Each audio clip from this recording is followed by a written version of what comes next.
What's going on, everyone? Welcome back to the Comic Blast podcast. No, this is not an ASMR episode. I'm just have my morning voice because it is 10:30 in the morning, and Keenan and I are both, tired. Yeah, we're both tired. Sleepy. We don't normally record this early in the morning, but it fit with our schedules because I have to work in a couple of hours, and we wanted to get this out for you as early as possible because we are doing our Far From Home review today.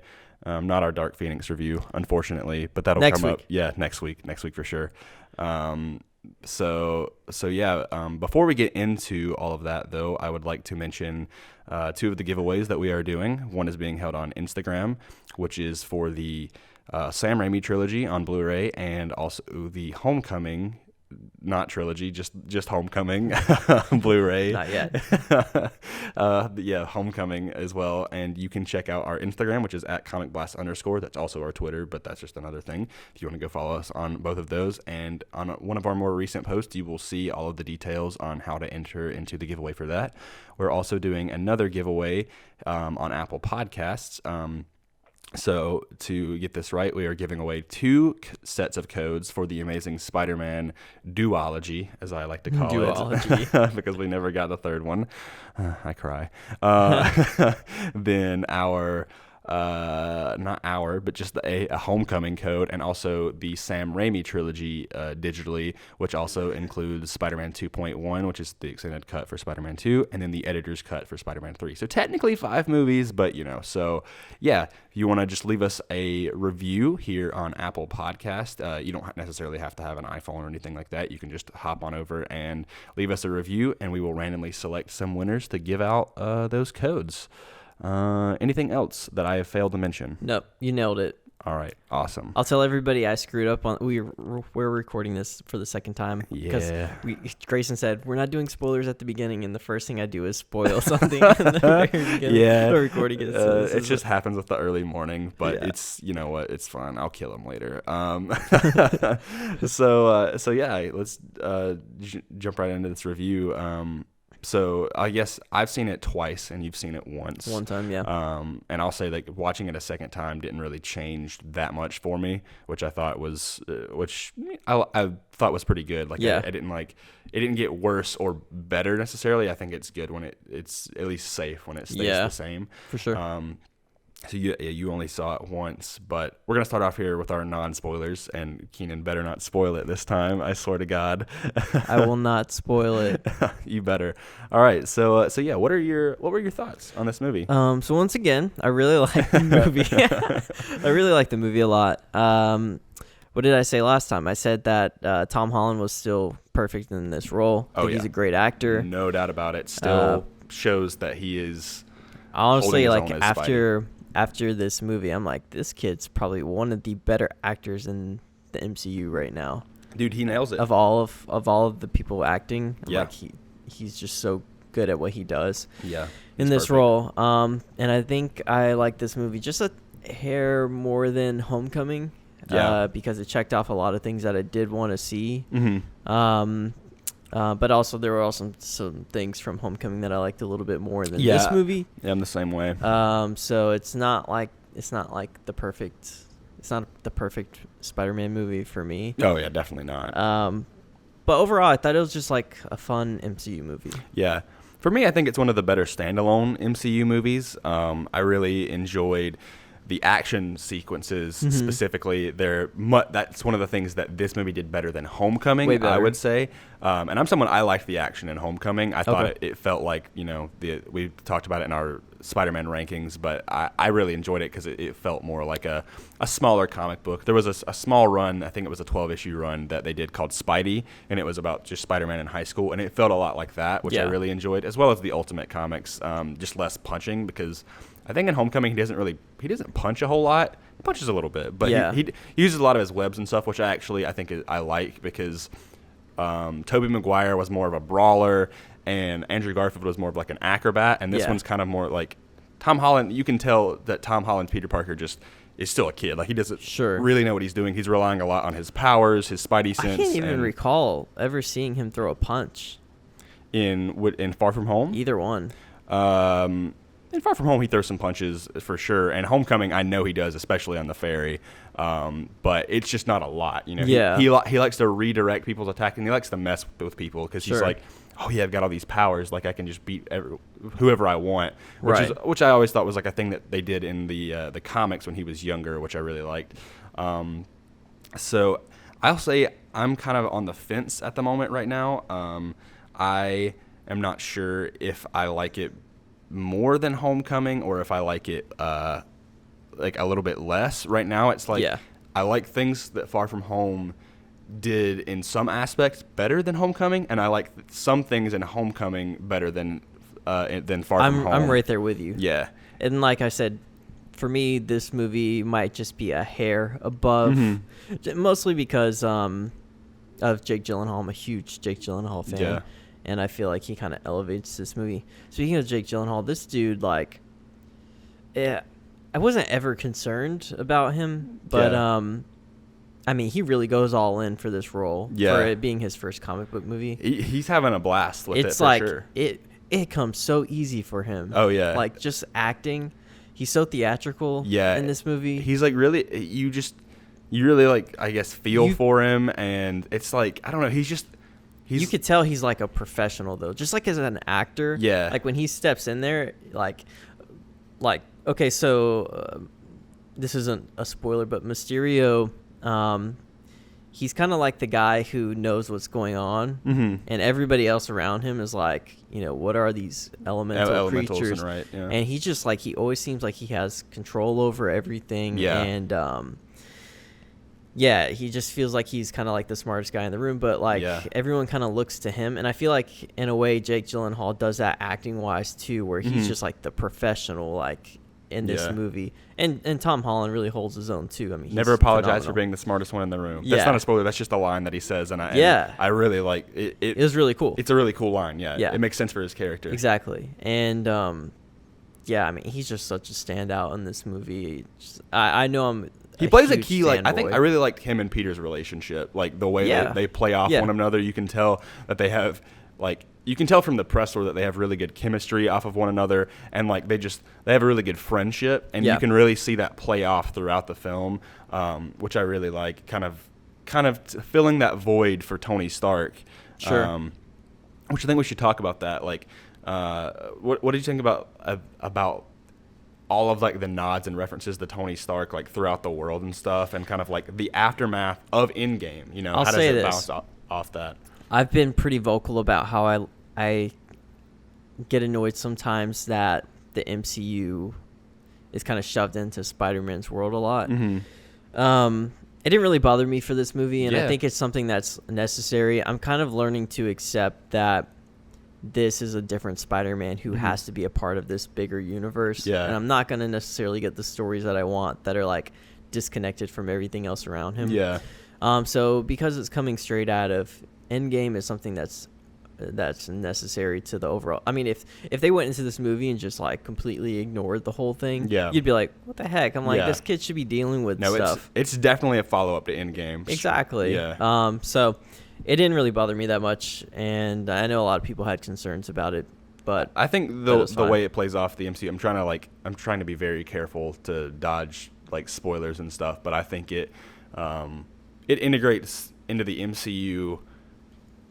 Honestly, I think better than Homecoming did in a lot of senses. Like, I'm just trying to think of, like, everything. Homecoming seemed a little bit more forced. Yeah. And this one they really... I think with Homecoming, they really wanted you to know that this is a new MCU Spider-Man. Because it's like, oh, this isn't The Amazing Spider-Man 3. This isn't Spider-Man 4 or whatever. Like, this is a brand new Spider-Man. We want to make sure that, you know, we're going to have Tony Stark in it to play this big role. To make you be like... He is the MCU version. This is a new one. For sure. This one that's like, all right, we've had 4 movies previously with Tom Holland's Spider-Man in it. Like, I think people get the point now, especially after Infinity War, you watch them die. Like, everybody was talking about, oh, Spider-Man, he died, or whatever. So it's like they've got their point across. They can kind of start being like, not forcing it as much, and you can see that. Now, I mean, granted, there's always going to be like these MCU references and stuff, for sure, which we can talk about more in the spoiler section. But I think they did a fine job, and I actually appreciated it. But at the same time, I think they do a really good job of focusing a lot on Peter and his relationships with characters like Happy. Not as much with Ned. I think him and Ned were better in Homecoming, but really him and MJ. That's another thing I wanted to talk about. Is what did you think about MJ? Yeah. I think MJ is pretty good. Yeah. Pretty good character. It's not comic book MJ, but at the same time, it's far more interesting than what the MJ was like in the Sam Raimi films. Oh yeah, I like her way better, and I'll kind of disagree with you a little bit that she's not like the comics. Well, she's not like traditional MJ in the comics in the sense that she's like this beautiful supermodel who's a redhead and has like this abusive backstory or whatever. At least we don't know that for sure, but it seems like right now she's more of the average girl who's kind of an outcast, and like Peter says, like he likes her and kind of because she's kind of a dork, weird, right? Yeah. And because he is as well. And that reminds me a lot of the Ultimate Comics, because in the Ultimate Comics, yes, she was like this really pretty redhead, but at the same time she wasn't like dating Flash Thompson or had like all of these like boyfriends or whatever. She wasn't like the prettiest one in the room. I'll say though, this movie, I think that she does spark a lot of interest from other people. From other guys. Yeah, it's true. People, so, like Zendaya is pretty, whatever, but she's not like, like the Liz Allen. It's really weird. Like, I don't love this portrayal of MJ. What's so weird about it is that she's like also a lot like I am. Yeah. It's like she's got like this dark sense of humor and like really like just mellow, I guess. Which you think I would like really relate to a little bit more. Yeah. But I think one of the it's not necessarily like the character of MJ that I really liked, but it was just the whole awkward teen romance that I enjoyed, because like we've all been there when you kind of like when you first have your real girlfriend or something like that. Yeah. It's really awkward. Yeah, and you kind of get that in this movie, which I thought was funny. I think Zendaya said it really good in like an interview that she's they really wanted to approach a more modern take on MJ, not this like perfect girl who like, or not a girl who she comes back really pretty and has this big makeover, and all of a sudden Peter Parker likes her. Like he likes her before that. Yeah, he begins to realize like, oh wow, okay, yeah, like I actually do like this girl, because it's been a bit, since he was into Liz Allen, and then obviously she moved away, and so now he's kind of like realizing like, oh, this girl's actually like me and is funny and dorky like me. So I think it's awkward, it's innocent, it's cute, and at the same time they also like I enjoy their chemistry together. I think she got a lot more to do in this film than she ever did in Homecoming. And that's just because Homecoming wasn't really supposed to be about her. It was like they were trying to find their footing, and now that like they kind of know the direction of where they want to go with Peter Parker. Yeah. And the entirety of Spider-Man in the MCU, I think they kind of found what they wanted to do with MJ. Let's see. So yeah, is there anything else we want to talk about that's like non-spoilery? Non-spoilery. The humor. What did you think about like? So there was a lot of complaints about how some people thought this movie tries to be way too funny, or it's like or some people really like the humor. Like I watched it with my sister last night, and she was like, "Oh, it was so funny. I loved that." So what are your thoughts? Always appeals to the people, I think, that are just the general audience. Yes, yeah, and that's what they're kind of going for. Mm-hmm. I think that's why they've developed such a huge fan base from so many people, is that the MCU movies are funny. They tend to keep getting funnier too. Yeah. For me, like it's not everything really landed. Yeah. Not everything. Yeah, I definitely agree. I feel like now looking at this movie, I feel like the supporting cast, which is his classmates, are really only there for comedic purposes. Yeah. They don't really serve any other purpose other than for jokes. Mm-hmm. Because you're looking at Flash Thompson, there's like a ongoing joke with him throughout the movie. Yeah. And then with Ned and Betty, they have the ongoing joke throughout the movie. Right. And then other than MJ, who's like serves a greater purpose, But yeah, I actually get what you're saying. Everybody else is just there really just for the humor. Mm-hmm. In even the teachers. both of the teachers, they're it's like purely for comedic purposes. Like every line, every scene that they're in, it's for a joke. It's for, yes. That's what they use it for. Like, I can't think of one that was just dead serious. Exactly. Like they're not there for anything else. You know, there's a lot of Peter constantly going, you know, out of his way to say, you know, I want my friends to be safe and things like that. Yeah. But I mean, he definitely cares about a lot of his friends and his classmates. He's formed a bond with these But when kids. they're like in the same scene together, it's almost like they're kind of like strangers to each other, other than when it's like a joke. Yeah. So I'll say that the jokes are funny. Like I laughed at almost every single one. Yeah. There are a few of them that just don't land, but I think they could have toned it back by like maybe like a good like 5%, but like at the same time, I'm like I thought it was funny and I enjoyed it, and I think Spider-Man is naturally like, you know, a funnier character. It's supposed to be more lighthearted, and so I appreciate that a lot. I get that. I didn't think we got enough of the humor from Spider-Man. I feel like it was just everybody else. Yeah, that's true. Like in this one, like I don't think Spider-Man makes any quips or anything like that. And which people are always like, oh, quips. He does that a lot in Homecoming, though. So maybe that's the thing that like they did better in Homecoming that they didn't do it as good in this film. So I think there's a reason. I think we can get into it in spoilers because I have a lot to talk about like that. Yeah. But I think there's a reason why he isn't the same person he was. Obviously, there's a reason why he's not the same person he was. Yeah. In Homecoming. So.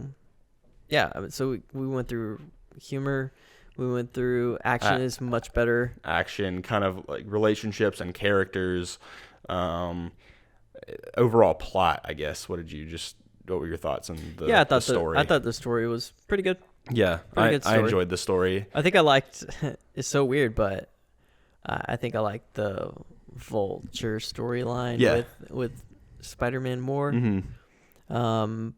But yeah, I mean, it's just a fine story. Yeah, I agree. I'm the same way. I think I liked Homecomings. Yeah, I think I liked Homecoming's story just a bit more. And the more that I think about it, I think overall, I'm going to enjoy rewatching Homecoming more for the foreseeable future. Yeah. Maybe it's just because of where it lines up in the timeline of the MCU. You know, it's still kind of was Homecoming early phase 3? Both of these films. Yeah, I think it's kind of like caught in the middle. Yeah. So just especially with like Tony Stark and everything, I really enjoyed that period of the MCU. Yeah. Just the story and like the way the humor hits, and I don't know, like there's something about it. Maybe it's just Homecoming, I think, hit with me a bit more. Yeah. But at the same time, like Far From Home is, if it's not at the same, it's very close behind. I think it'll fluctuate, you know. I think as it always does. I think if you take the action, the web swinging, and relationship with MJ and put it into Homecoming, I would freaking love that movie. Yeah, I think it'd be like I think it'd be better. Yeah. So that's just what I have to say about that. Yeah. Yeah, I kind of agree with you. Other than that, I don't think there's much else we can talk about in the non-spoiler section because there's a lot of spoilers in this movie, as Keenan made apparent when he just straight up spoiled it in our non-spoiler section last time. So, yeah, I guess we'll move on into our spoiler section. So if you have not seen the movie or you just straight up don't care, but I would highly recommend going to see it for yourself because there's a lot of great stuff in this film that you should not want to get spoiled for you. Yeah. So just be aware. We're jumping into spoilers in 3, 2, 1. All right. What do you want to start off with the spoilers? I have a list of stuff that I want to talk about. Yeah. I'm not sure if you want to start from the beginning of the movie and just work our way. I kind of want to work our way up towards the end because we could talk straight up just about the end, but I feel like it's important. I don't want to talk about the end just yet. Yeah, I don't want to either. I think it's at least the halfway mark, you know, which is obviously Mysterio is the villain. Yeah, he's this movie starts off with Sam or Nick Fury and Maria. Yeah. Running into Mysterio. Yeah. They go to Mexico. Really cool transition with like the Columbia Pictures thing, and then it just turns into a statue. Yeah. And then they're in Mexico, and they're like, "What's going on?" There's like, "Oh, there's this thing that's had a face." Mysterio pops up, and there's like this elemental, which it's not Sandman. It's not even real. Obviously, everything was faked. Which I think is really cool. Like the more that you think about it, that was what was really interesting about going back and watching it the second time is you get to see I'm like, oh, all this is fake. Like this is all planned out by Mysterio. It's very believable. Jake Gyllenhaal. It's like he's a great actor, and his character is a great actor too. Oh my God. Yeah. That's what I wanted to get into. When I first started talking about that. So Jake Gyllenhaal's Mysterio. Like we said, he ends up being the villain, which I don't think it was a surprise to us, at least for comic book fans. No, we saw this coming a mile away. Honestly, it was a fear of mine that he wasn't going to be the villain. Yeah, I was like, oh my God, which they marketed it so well to convince you. They're like, which is smart on them. Yeah, you're like, maybe in the next movie he's going to be a villain, you know? Yeah. And you're like, I was really confused because nobody really asked him about what exactly are your powers? Like, where'd you get them, you know? They were just like, oh, he's from a different dimension. Yeah, exactly. Oh, he's fighting these elementals. He lost his family. And it goes back to that point, he's just like, people will believe anything. Yeah. And it's so brilliant because I'm like, honestly, in this day and age, it would make sense that they would believe this. Like, there's Doctor Strange, there's Iron Man, there's Thor, there's Captain Marvel.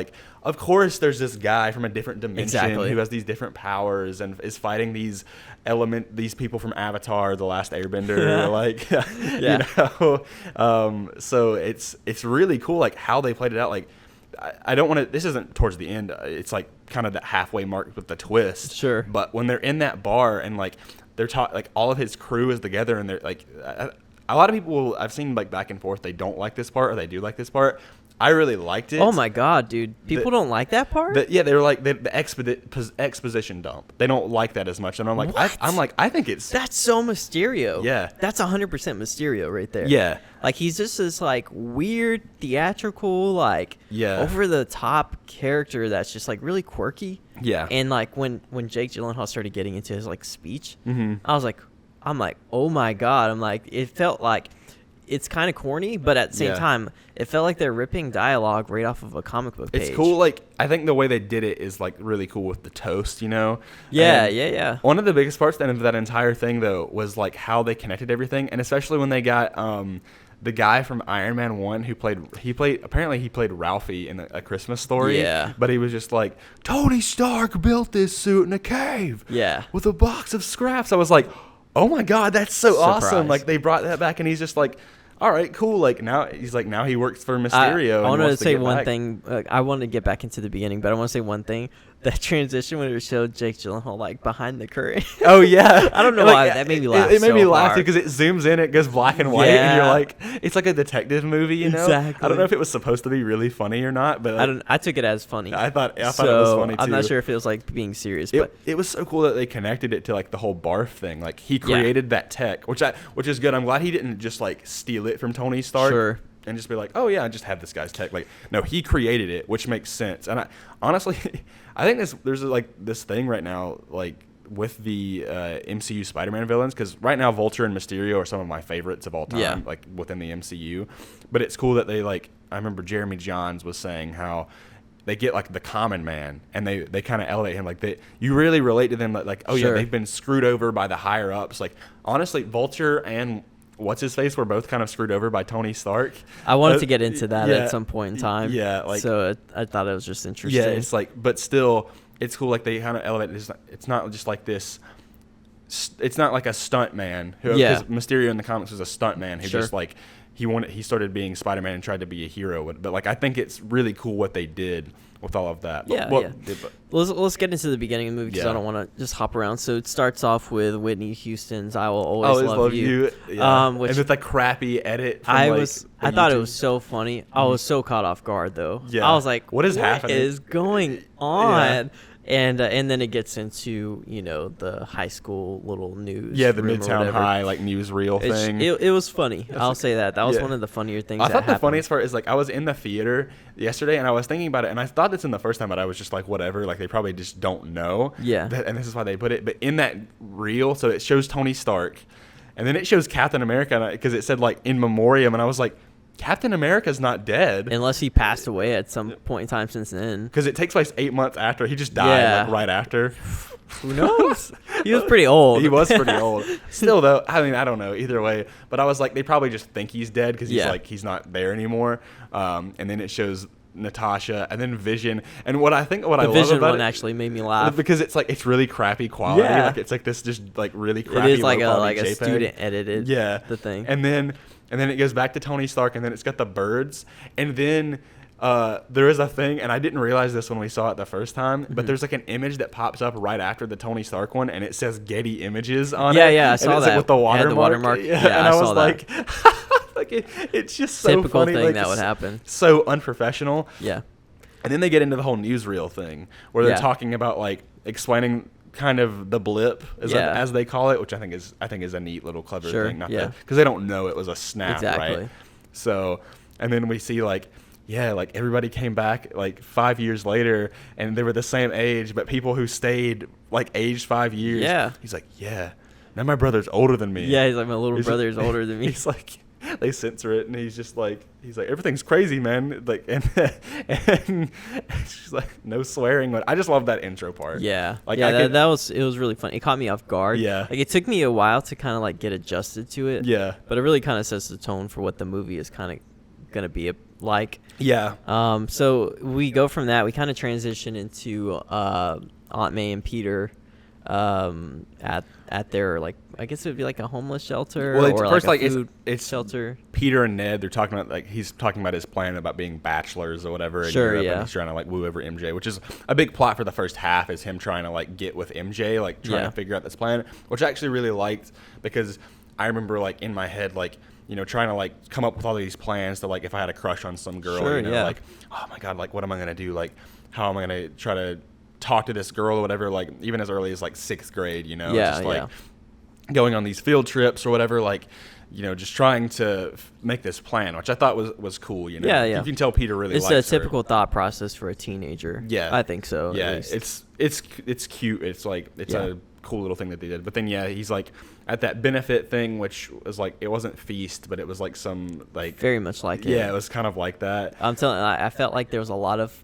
Spider-Man PS4 vibes, inspiration or something, especially at that end with the end web swinging scene. It's just like, I watched it again last night, and like when he takes the selfie, and then like he's like running on the, like, they did some pretty cool shots of the web swinging. Like, it's pretty good. Not as good as the Amazing Spider-Man 2. Don't at me, but you know, it was still good. So so it's him and Aunt May, and he's in his Iron Spider suit, which they switched from the trailer. In the first trailer, he had the homecoming suit on. So, which, I mean, when you're doing CGI suits, it's a lot easier to just, you know. It's because it's almost always CGI. Yeah, exactly. So, and then they kind of go in the back, and this is when we, like, realize, you know, Aunt May really is bought into the idea of him being Spider-Man, is fully supportive. They don't even really like follow up from that from Homecoming. She's just like, first she was like so mad, and I was like, oh, she's gonna hate him being Spider-Man. That's what I was thinking. I was and like, now she's just like, oh yeah, you're like fine with being so that brings me into like one of my biggest issues with the movie is Aunt May's being overly supportive of him being Spider-Man, considering that he technically died. And I'm sure maybe she did too.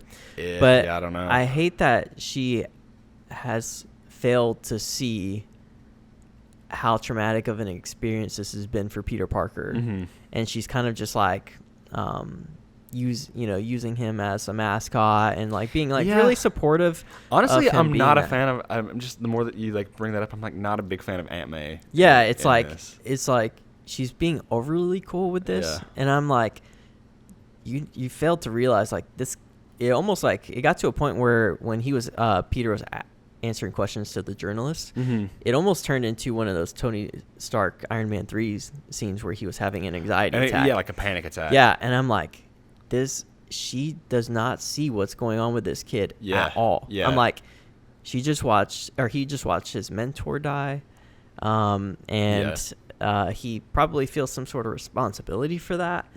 And it's the second Uncle Ben. You know? And that was really bothering me. I was like, they're really messing up Aunt May for this right now, because it should be the opposite, where he is, in my opinion, I feel like Peter should be still trying to be Spider-Man, and she should be like settle down kind of thing. Like, yeah, exactly. You're going through a lot right now. I'm like, she don't even need like to do sends this. the suit with him to when he goes on vacation. It should be the opposite. She should be like trying to take it out. Yeah, like, being like, you need to like reel him back in and be like, you need to grieve and you need to get through this. Yeah. You know, this time period in your life. Yeah. And now she's just like, go be Spider-Man. Did you go beat up the bad guys? Yeah. You know, kind of thing. Yeah. And I'm like, where's the concerned aunt? You know. Yeah. So I get what you're saying. I'm like, he's a broken kid right now, and I hate that she didn't realize that. But so we get you. I guess you kind of agree, unless there's anything you want to add to that. No, I mean, scene. I mean, you make great points. Like, I don't totally hate it because I think the biggest thing is it's been 8 months since Endgame, apparently. Yeah. So, or like the events of Endgame. So he's had a while. Like, you can tell he's not as messed up about the whole like Tony Stark being dead. It's been a while. It's fresh, but at the same time, it's not like super I think, recent but either. it's like he's still obviously you can see the emotion from. Oh yeah, that hit me when I saw him trying to answer questions. Yeah, about being like the next Iron Man. And he's stuff. like, when are you gonna be the next Iron Man? Like, I was like, oh my god! I'm like, he's about to have an anxiety attack. Yeah, I mean, he pretty much does. Yeah. So that was like, honestly, that was probably my biggest complaint of the movie. I have to say that's or probably like characterization so far that I have to agree with that. Yeah.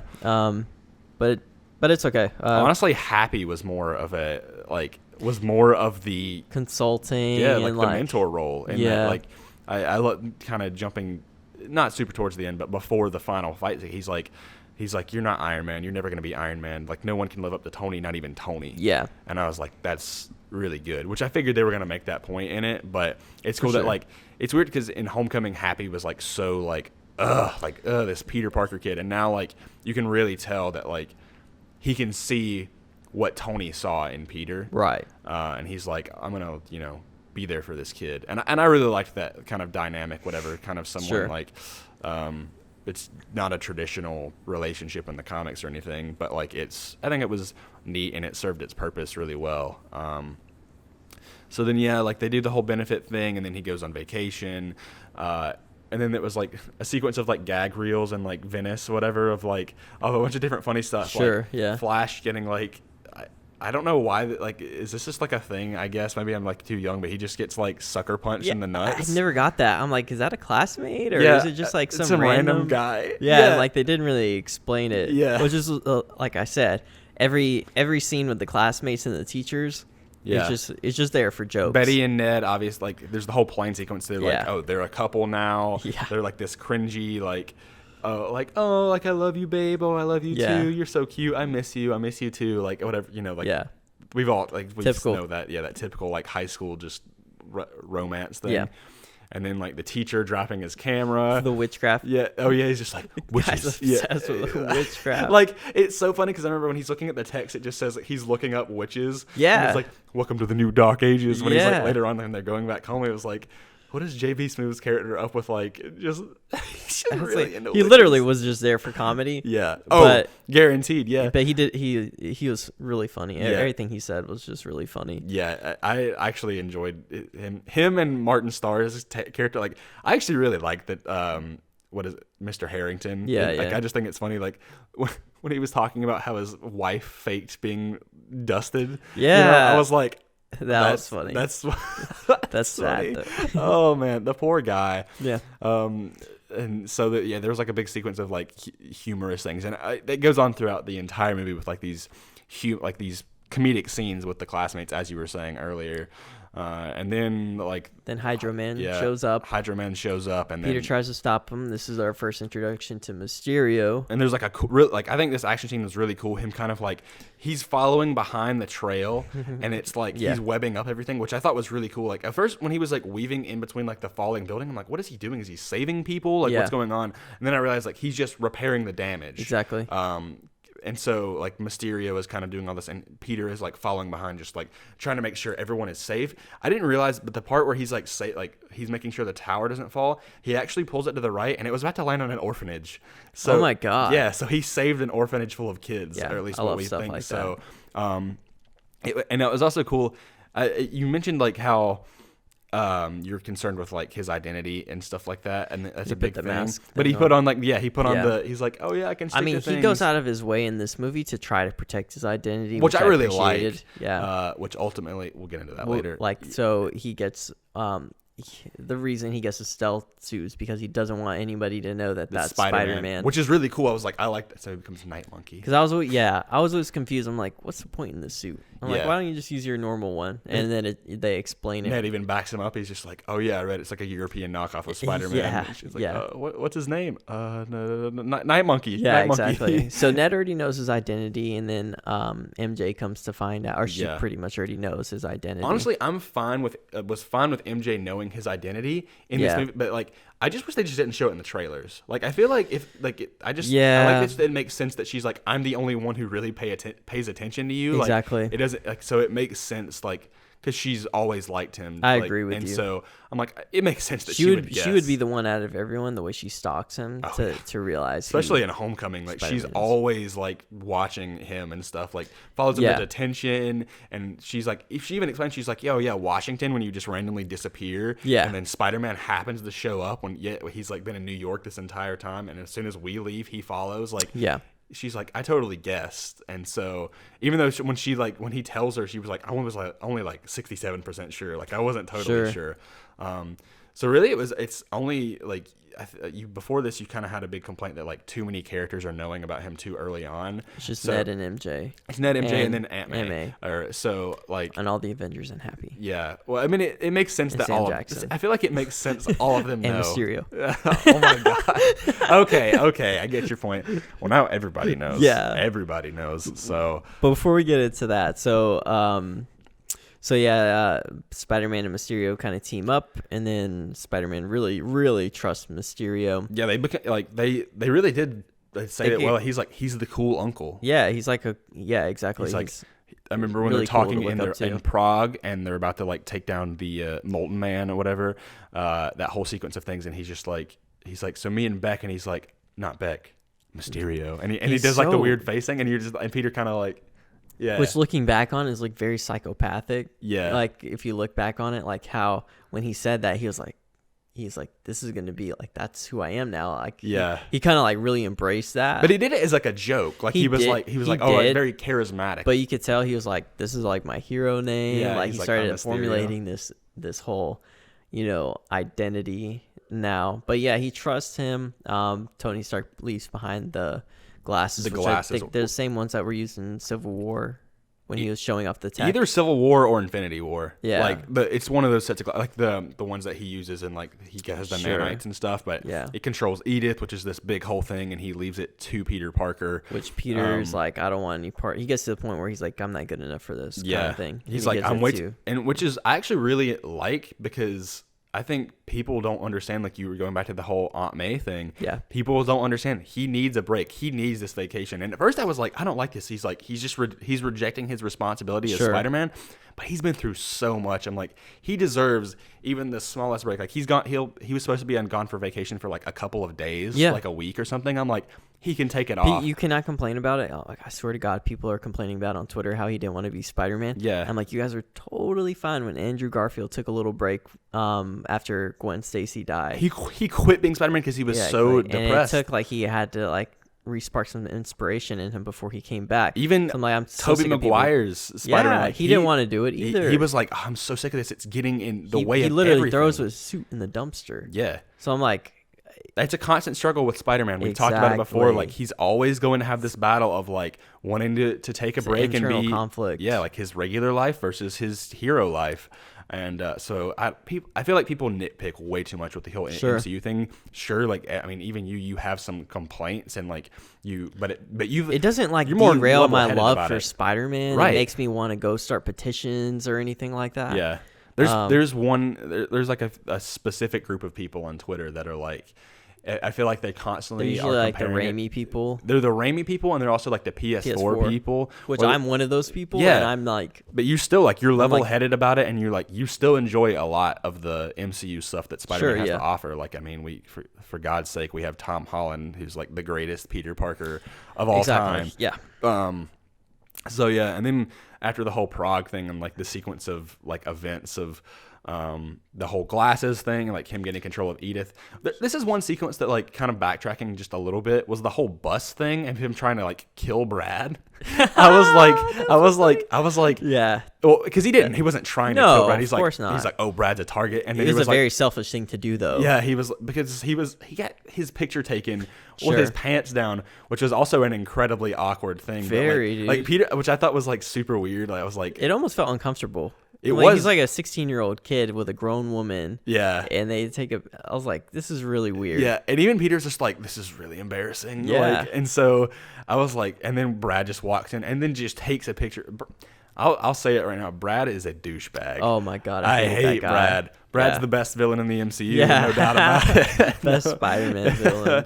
Like, yeah, no, he's such a jerk. Brad. Like, I don't know. Stupid name. Always like, at first I thought he was going to be like this really like funny guy that it was just like, oh, everybody likes him. Because when he's in the bathroom and the plane and he walks out and Brad's like, oh, hey, what's up, man? You know, I was like, oh, Brad's going to be like everybody this guy. likes Brad. Yeah, exactly. Because even Ned's is like, oh yeah, all the girls are like after to like want him, you know? So Brad almost feels like the classic Flash Thompson role. Yeah. Speaking of Flash, there's like very small moments in this film. Mm-hmm. So I was watching it again last night, and so you remember at the end when they get back home and get back to New York, and his butler was there, and his parents were there. He's like, Mom couldn't make it, and he's like, ah. And then I was like, okay, what's that about? Because I know in the comics, him and his mom, like, they have a very strained relationship. She's like, I'm pretty sure an alcoholic, and his dad is kind of like gone, and he lives in like a richer family. Also, when they're in the bus scene, you can look when Peter is looking through the glasses, the Edith glasses. He can look at the text, and he's just like, hey, have you heard from Mom or whatever, like, or something like that? And she's like, no, something's going on. So something's going on with Flash. They set that up intentionally. I'm not sure what it is. It's a very small thing, but it was like, that's really weird that they had that in there, because they could have cut that out easily. And I'm like, they clearly put that in there for a reason, so I'm not sure what's up with that. Yeah. But I know a lot of people didn't like Flash a lot in the Homecoming because they're like, oh, this isn't traditional. Like, traditional bully, like, you know, Flash Thompson, whatever. Honestly, though, I really like Flash in the MCU because bullies aren't like that anymore. Like, when Flash Thompson was created, he was created to be the jock. And that was in the 60s when there was the classic, like, nerd, jock, like, swirly, pretty girl. Like, you know, it's just like, yeah, exactly. And now it's like, he's the bullies are much more now like a bully with like making fun of people rather than like throwing you in a locker kind of thing. I mean, granted, there's still a lot of physical bullying. Sure. But like it's more of like, you don't have to be this big bad guy to be like the cool bully guy, you know? But the thing is, like, I think I do like that he makes fun of Peter and everything like that. I think it would be better if everyone else thought he was cool. But it seems like nobody likes him. It's funny. Well, yeah, but I like that too. Okay. I was like, it's just kind of like this whole thing. And I feel like inevitably I don't really care. Like, I have no emotional attachment to Flash Yeah. whatsoever. Like, I'm like, do whatever with him. Like, I don't care. I don't know why I bring it up because, like, in The Amazing Spider-Man 1, I think it has one of the coolest, like, Flash scenes, which is when he's like, when Ben dies and he's like, hey, man, that scene is really good. But we'll talk about that out of character some other time. for him. But yeah, like there's the whole like Brad thing in the bus, which I thought was cool though. Like he's intentionally like dodging, make sure people's like, hey, look, mountain goats, and then he like really quickly, you know, which is another joke. They're like, oh, I didn't see him. He's like, oh, I guess he missed it, but he takes out the drone and stuff. Yeah. And then back to Prague, and then we get the big like exposition dump, and then is like one of my favorite scenes in the entire movie, which we got to talk about, like, which is the action. And that is the very first like Mysterio fake out scene. It was probably one of my favorite action sequences in the entire MCU. Yeah. Honestly, it's one of my favorite it's not MCU. a ton of action. It's just like a lot of wild and trippy things going on, but it's like also really attacking Peter mentally. It's so faithful to Mysterio in the comics that's like, and I think it also is really cool because he knows about Peter Parker. Yeah. You know, regularly Mysterio is just like, I always refer to this because this was in one of the comics that I read as a kid. There was these small series of comics called Marvel Adventures. Yeah. And there was one where he fights Mysterio, and Mysterio puts him on like a giant chessboard, and there's all of these like these Hall of Mirrors and stuff. You know, classic trippy stuff like that.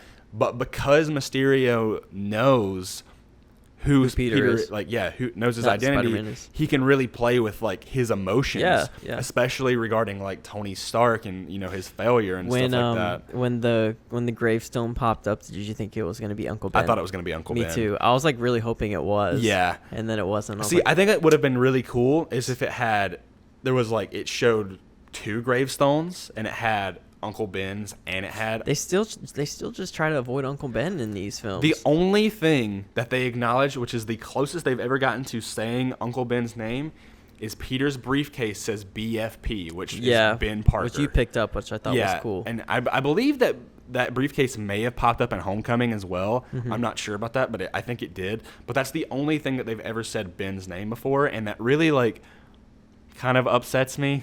But I thought you don't have to constantly bring him up over and over. No. But that would have been a nice touch to have the gravestone be I think that just to show that that's like, still in the back of his head. Yeah. But they're really pushing. I think it would have been Stark. cool if it was like he shows Ben's grave. He's like, maybe you would have saved him, and then maybe you would have saved Tony. Yeah. And it was like, or something like that, because he mentioned he's like, you weren't strong enough to save Tony, and I was like, but he wasn't strong enough. Just about his like constant failures to save the like people a reminder he loves. of like, or maybe even like just a surround of like graves or whatever, and like Tony, and it's just like, it would have been really cool if it was like Uncle Ben, Tony, like just a bunch of graves just surrounding him, and he's just like, no, like it really gets in his head. I thought it was pretty cool though when like the zombie Iron Man like comes out of the ground. All of that stuff was just amazing. So like, good. I thought nothing would like top the trippiness of Doctor Strange, and I think this is like so much better. Yeah, it's crazy, but it's so much about the mind games with Mysterio, and I think that's what makes Mysterio one of my favorite villains in the MCU. Is just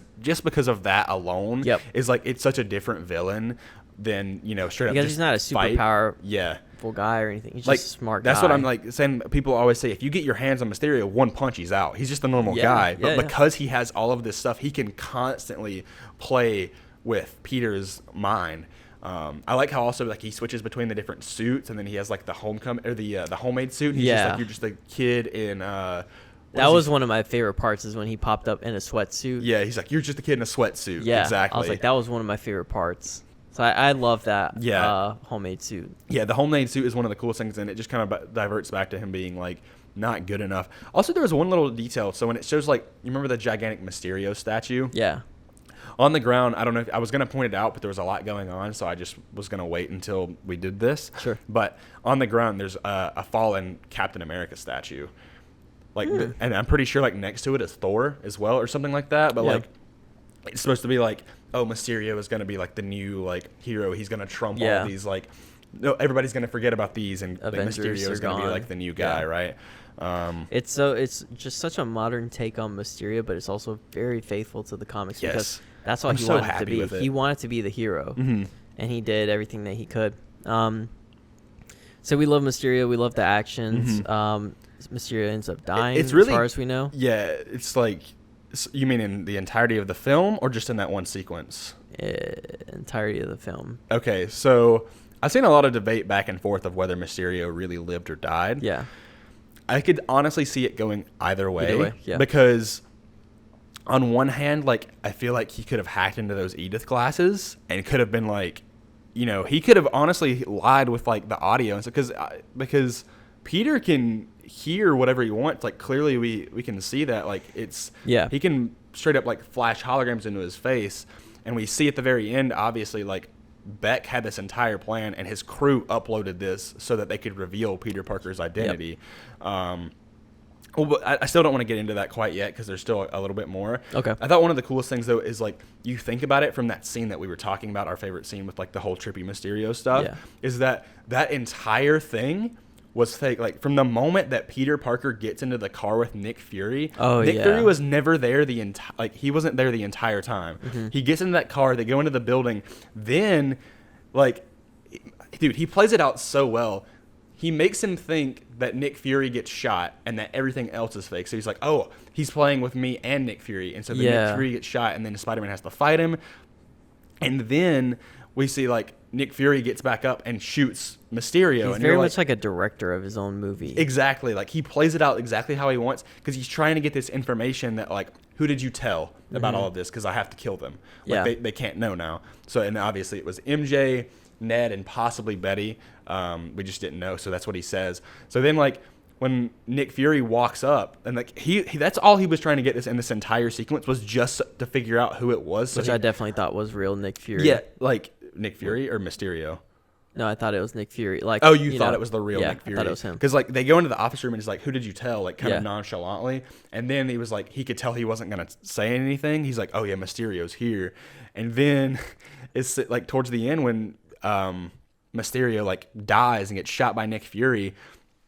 Nick Fury's like asking him again, and then as soon as Peter tells him, he starts laughing, and he's like, "You're so stupid." I know. And then boom, he's still back again, and you're just like, it's so genius. And then he freaking walks into the train, and like when he gets hit by the train, it is brutal. Oh yeah. I was like, because like he has like blood on his hands, and he is beat up, and I love that. I was like, oh my god. I feel like that was like one of the.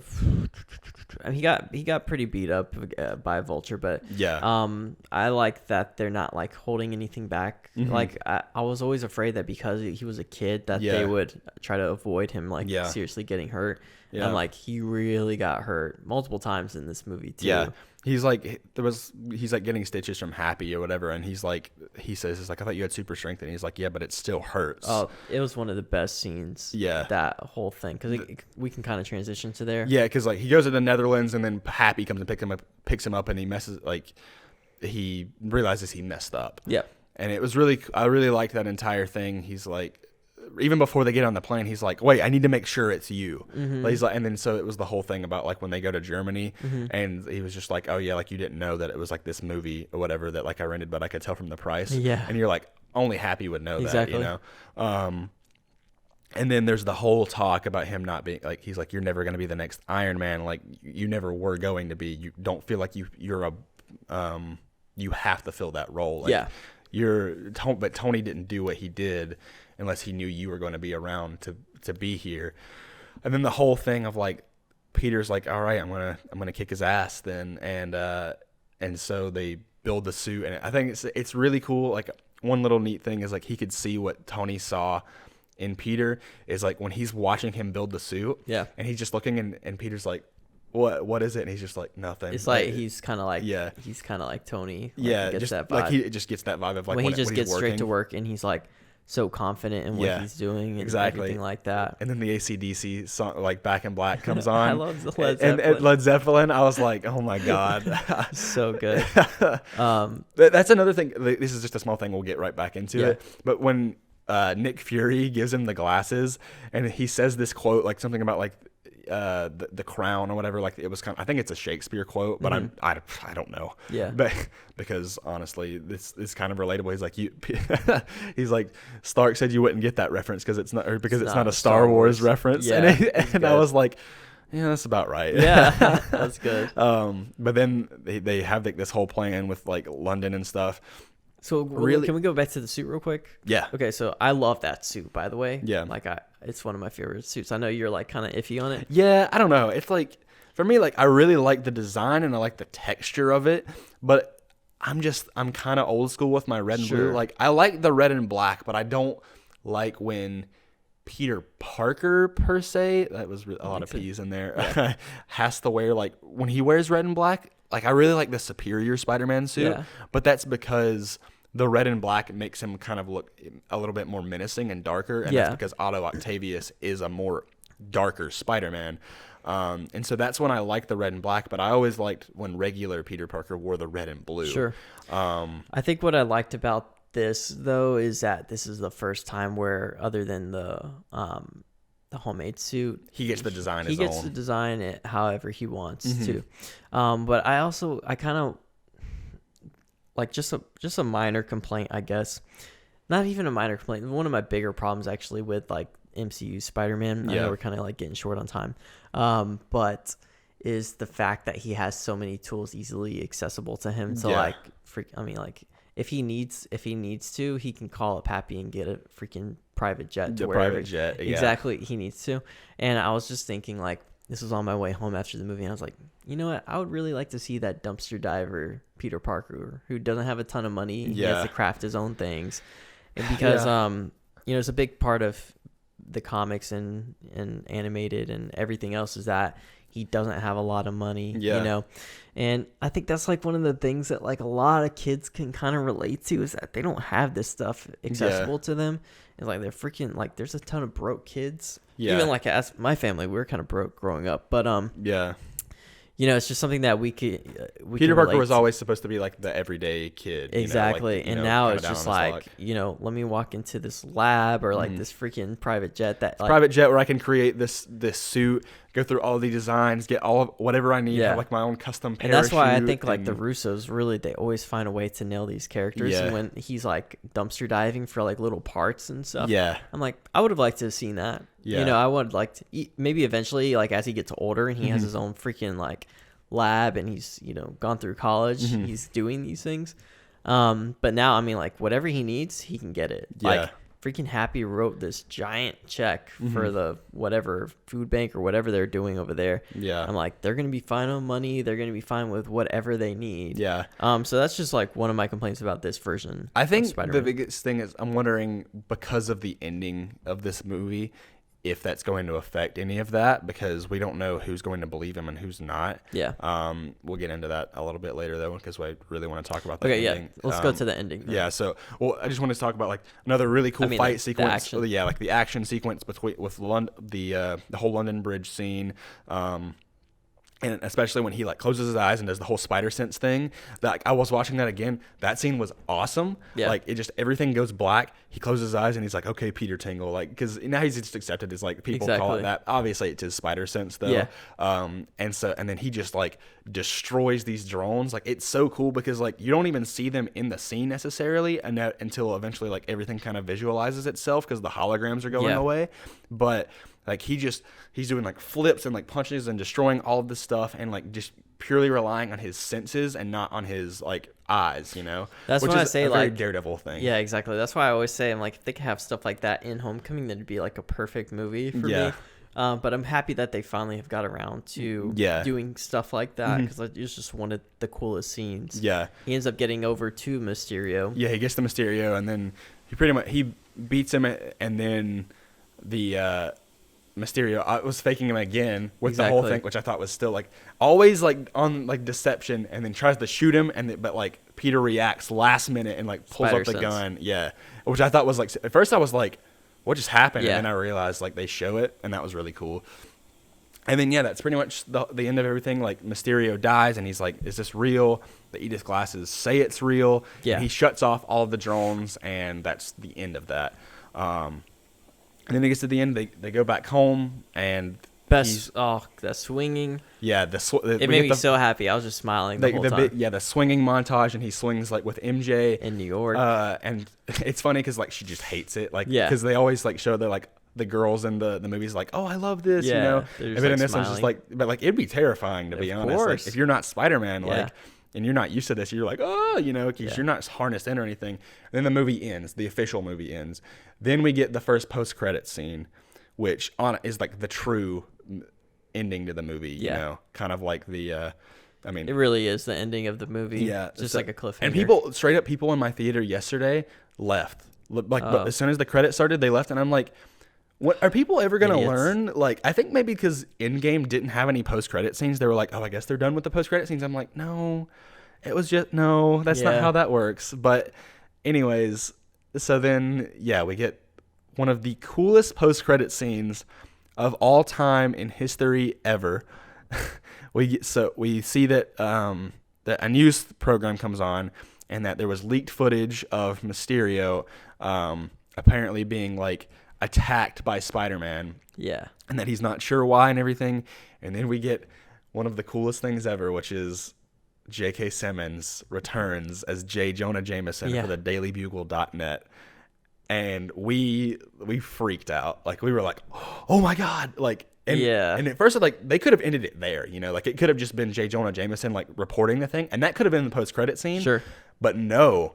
Then they continue it on with Mysterio like frames Spider-Man for murdering him, and also trying to like, you know, he was apparently Spider-Man was responsible for the attack in London, and that that Mysterio was the true hero. And then they reveal his identity, everybody in the world knows that Peter Parker is Spider-Man now. I'll say this: I really wish they didn't do that. It kind of ruined the post-credit scene for me because I was so excited about J.K. Simmons. Yeah. And then I'm like, now I'm thinking about the identity, and I'm like, I'd rather just be excited about J.K. Simmons. I'm kind of conflicted because I see your point, but at the same time, I'm like, this could really propel Spider-Man in a really different direction. It's a very different, but it's very different, but it doesn't mean it's good. Yeah, I mean, is it a good choice or is it? We really don't know, because it would change everything about Spider-Man. I mean, maybe they can go back and they can like fix it somehow. The snap goes back. I don't know what they do. I don't know what's gonna happen. Like I've known this ever since Spider-Man: Homecoming. I was like, they're gonna reveal his identity. I knew it because they kept on setting us up with the way that they kept on revealing it to everybody else and how he was just so careless. Even right before, and there was like the whole like dating scene thing where he's just like, I'm sick of the deceits and the lies. Like, people need to know the truth. And you think that he's about to reveal his identity. Exactly. And then it's just like it's like they kept on going back at it. So I wasn't surprised. Mm-hmm. I was just like disappointed because I've said it so many times. I think I would be more aligned with your point of view. Yeah. If he straight up just revealed his identity, but he didn't. It was the villain that got to him. Right. Either way, his identity's out, and that's like. Yeah. Either way it happens, that's a choice by the director and by the creatives at Marvel. But see, that stuff has happened in the comics before, right? So, I mean, like, I know it's happened in the comics, but it doesn't mean that it's necessarily a good choice. Yeah. Like, just because it has happened. It really, but we they've don't done know it. They've undone it in the comics before, too. So we really don't know if it's going to be a good choice or a bad choice until we know what's going to happen. And that's why I'm not like, oh, this movie sucks, like I hate it. Yeah. But at the same time, I'm very concerned about that. Yeah. This is what I've done though, because like Spider-Man, like we talked about this last week. Like Spider-Man is my favorite character. Spider-Man's your favorite character. Yeah. For a lot of people. Yeah. I've kind of just like pulled everything back a little bit. Yeah. In terms of like expectations and hype, and like I've kind of just accepted that this version of Spider-Man is probably not going to be the Spider-Man that like I love. Traditional Spider-Man. Exactly. I think that's the point. And I'm just going to enjoy it. You know, I'm just going to say it's fun. I'm not going to have the feeling that I had when I watched Sam Raimi's Spider-Man or I played Spider-Man PS4. Yeah. And that's okay. Yeah. And that's just kind of the way I've kind of gone about it. So instead of like me always just like hoping for certain things to happen and not happen, I'm kind of just like letting go of all of that. And because there's in 10 more years or 20 years, there'll probably be a new Spider-Man. But yeah, see, I think with me is like, as someone, I've seen so many different interpretations and versions of Spider-Man, and I love every single one. I get excited at the fact of seeing new and different takes on this. And when this happened, I was like, this could be a really good story. This could be something really interesting, and I'm really looking forward to see what they do with this, because they would not have just, I have no doubt in my mind that they would have just like done this to be like, all right, well, we don't know what we're going to do next, but let's just do that. Oh, they definitely know they what have they're a going to plan. do. Yeah. And so I'm curious. I just want to know like how this is going to be executed, because this is the final film for Phase 3. And once we know what they're going to do with like Phase 4 and the direction with that, we can really get an idea of where it's going. I think they can definitely backtrack it. Like the more I think about it, I was like, in the Arrow CW TV show, which is DC, obviously, there were many times where like Oliver Queen's identity was like revealed to be like the Green Arrow or whatever. Yeah. But there was so many different times where like lawyers would come in and stuff like that, and like then people would be like, oh no, he's not actually the Green Arrow. So it's hard to say, because they never see him like on Spider-Man's body. Like we only see like the top down view of Spider-Man, and then they just show Peter Parker. Like, so people at the moment think it's Peter Parker, but there's no like definitive proof yet. So there's a lot of like breathing room, I think, with that. I think that's probably intentional. Like, I think it's going to be interesting because there's a lot of people like, I'm glad that Peter's not like, oh, okay, cool. Like, yeah, but it's like, he's public enemy number 1 now. Exactly. Like, they think he attacked all this stuff. And I think that's something that I was watching in Chris Stuckman's review this morning, his spoiler review. is that goes back to the old comics where like Spider-Man was, hated by the public. Like he did all this stuff and people still hated him. And I think it's going to be really cool to see the villains, like especially I'm hoping that Scorpion plays a role in the third one, because if you remember at the end of Homecoming, he was like, he's mad at Spider-Man and he wanted to know his identity, and now that he knows, he's going after him. And Vulture knows. Yeah, Vulture already. See, that's another thing too. I mean, like even if they try to discredit it, Vulture can be like, yeah, that's the guy. Like that's him. Like I saw him. Yeah. So I mean, like I don't know. Can they not like? I can't think of a way that they can really backtrack it without it getting very, very complicated. Because there's always going to be doubters who believe that that's him. Yeah. And there's going to be a lot of people that will hate Peter Parker because they still think that that's him. Yeah. I'm sure like J.K. Simmons is going to be like very much like he was in Spider-Man PS4, like big conspiracy theorist kind of guy. Yeah. And he's going to be like his number one hater, which I thought was cool. You know what I really liked is that J. Jonah Jameson like really praised Mysterio. Yeah, he's like, comics. Mysterio will go down in history as no doubt one of the greatest heroes of our generation. And what I love about it is that they actually work together in the comics. Yeah. To like try to bring down Spider-Man. So I thought that was like really cool. Yeah. I honestly, the more that I think about it, it also would make sense because in the comics, which I'm sure you may know this, but Matt Gargan, the Scorpion, was created with J. Jonah Jameson. Like J. Jonah Jameson funded the Scorpion thing. Yeah, for that. What if it's like he somehow like Matt Gargan gets to him and he doesn't realize he's a criminal and they fund the fact like to become Scorpion? Yeah, that could be something cool. I don't know. I get your concern, but I think I'm more excited than worried, really. I just want to see like where this is going. We just don't know yet. Yeah, and I want like everybody to know that like I'm in no way like hating or rooting for this, of course, to fail or anything like that. And I've just kind of accepted it, and I'm just gonna enjoy it for what it is. Yeah. The whole Spider-Man in the MCU now. Yeah. Other than when he was in Civil War. And I think when the Russos really used him, I really liked him. Mm-hmm. I thought when he was in Civil War, I was like, holy crap. I'm like, this is going to be the perfect Spider-Man. Yeah. And I was like really pumped for it. Mm-hmm. But in these movies, at least in John Watts' films, I've just kind of accepted that it's a very different Spider-Man than I love. And I'm just gonna watch it and have fun with it. I think that's what I've accepted too, is because when I watched Civil War, I was like, oh, this is going to be the perfect Spider-Man as well. But then as Homecoming came out, I was like, oh, I really like these differences that they're doing, because they could do the same route as they did with the comics that I've seen like a billion times. But I'm like, I like seeing new things, and I don't think they're going like totally off the walls. Like I like seeing a different, version of MJ. I like seeing a different version of J. Jonah Jameson. I like that they kind of the only thing I would say is I'm not a big fan of Aunt May currently, because which you made a point. That's probably the big thing that I'm like, I think they should have made it a bit more traditional Aunt May. Yeah. But I like pretty much all of the other like new modern directions that they're taking, and they're trying to spin it on its head because it's a different universe. It's not supposed to be like classic Spider-Man, because we've seen that a lot of times, and they want to try to do something different. Yeah. Sometimes they try a little too hard to be a little different. But for the most part, it lands for me, and I like that. I wish you felt like differently about it, but that's at least you're not someone who's like constantly nagging and like.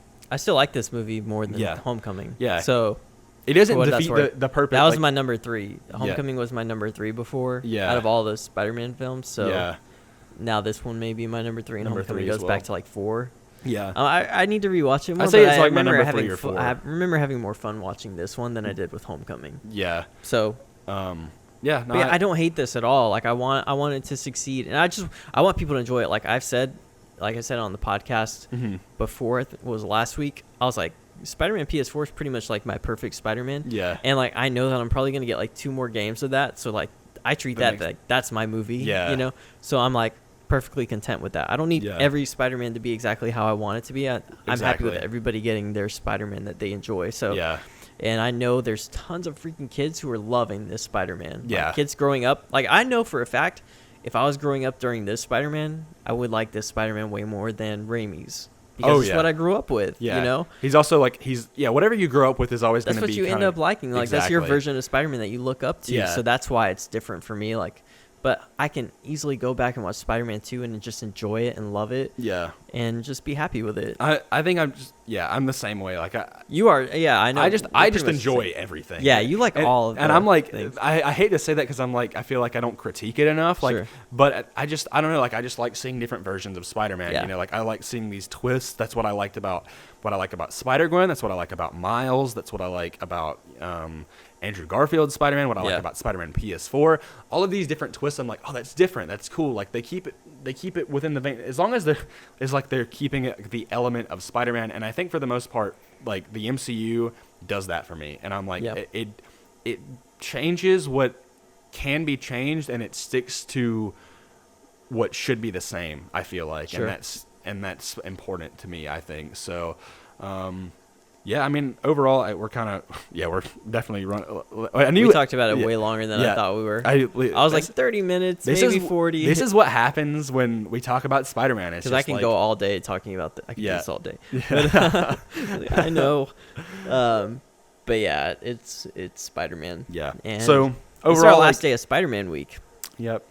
It's a sad day. I am kind of sad. It feels like the end of Christmas. We should just make it every day Spider-Man Day. Yeah. You know, people will love pretty us much for that. me it is. But yeah. So overall, like, what would you like score or like rank this movie, or just to kind of wrap things up? Probably like a 7.5 out of 10. Yeah. If we're doing like out of 10 or whatever. I'd probably give it like currently. I see Homecoming is like for a while was like it's probably still like a 9 out of 10 for me. Yeah. Like I really like Homecoming. I think this for me is probably like an 8.75. Oh yeah. But before we finish up, the last post-credit scene, we didn't even talk about that. Let's run over that really quickly. Oh yeah, Skrulls. The Skrulls and Nick Fury. What were your thoughts on that? Because I thought that was actually a really cool. I thought it was really cool too. Yeah. I don't buy into this whole thing where like he was a Skrull the whole time, like for years. I don't think that. Yeah. No, not for years. No. Like I think it was just like.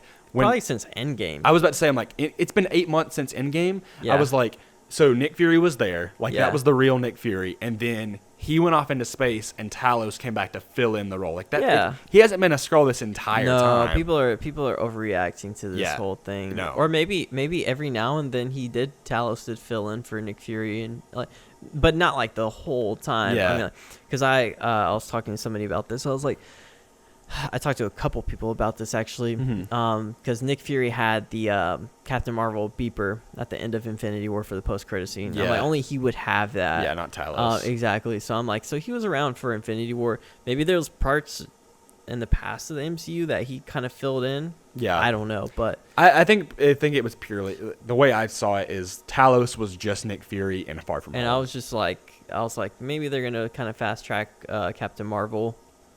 Pretty soon, and there's going to be some sort of I saw someone say, like, it makes sense that Nick Fury would not be sticking around on Earth. Like, since Thanos, he knows that there's bigger and badder things out there. He wants to be out in space. We're on trying cosmic to, levels now. Cosmic level stuff. Like, he doesn't want to be just on Earth dealing with these minor things now. Yeah. He wants to be out there in space trying to figure out what's going to be best for Earth and defending not just Earth, but the universe. That's what he's always been about. Yeah. So, and it would make him feel like, hey, Talos, like, because the Skrulls are like kind of indebted to humans, so it would make sense that like, okay, yeah, they're gonna help, fill in for Nick Fury, kind of give him a little favor while they're out, kind of in a more grand operation, which we don't know really what it is, but they just say he's in a mission in space. So like, I'm curious to see where it goes.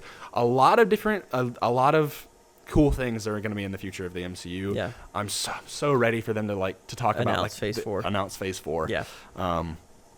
So yeah, Spider-Man Far From Home.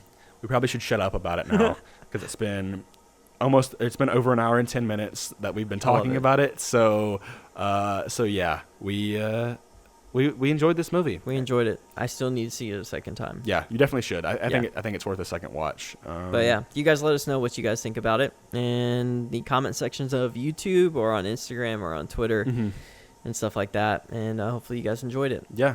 So if you guys could, of course, just please leave reviews and subscribe, all of that cool jazz, and also follow our social medias, which is comicblast_ on Instagram and Twitter. We mentioned our giveaways at the beginning of the episode. You can find all that stuff. Personal Twitter is at Keenan Creates. Yep. Is that also your Instagram? Yep. Okay. Mine is at Schradester8. I believe that is for both Instagram and Twitter. Yep. And yeah, also probably Dark Phoenix review next week or something. I don't know. Yeah, probably next week. Yeah, something like that. Anything else you got to say? That's it. All right. I'm happy